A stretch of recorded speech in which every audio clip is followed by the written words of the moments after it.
what many have been hearing for the past 6 months in particular has been that companies that have been investing heavily in AI are saying they're not yet seeing the return. Economists throughout the country are saying they're not really seeing the productivity enhancements yet from AI. Now, it could be that the analyses are looking at data in a premature stage.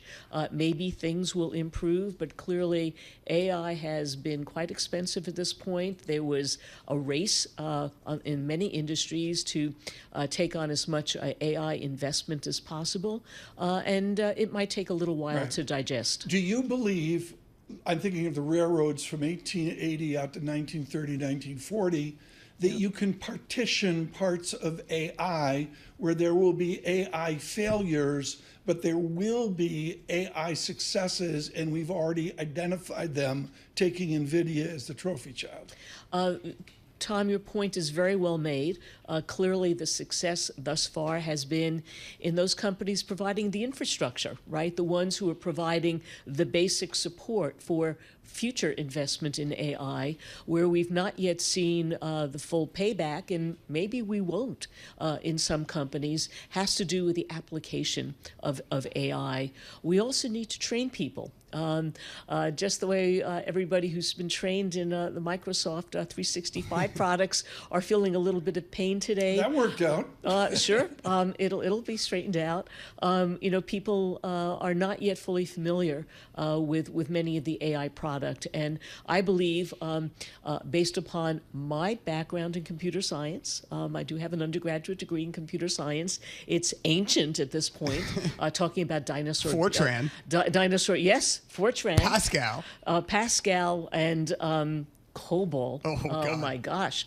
But what I have seen over the years is that it takes a while for users to understand the capabilities of what they have. And I think that we're still in that gestation period for AI.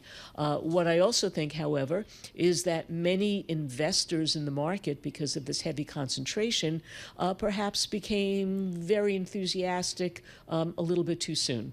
And so we're going to need to see some digestion of that as well. Abby, I have to ask you something that I know you're an expert about. Meme stocks, Robinhood, AMC, GameStop. Do these names ever come up in your classrooms? Are students actually investing in or asking about them?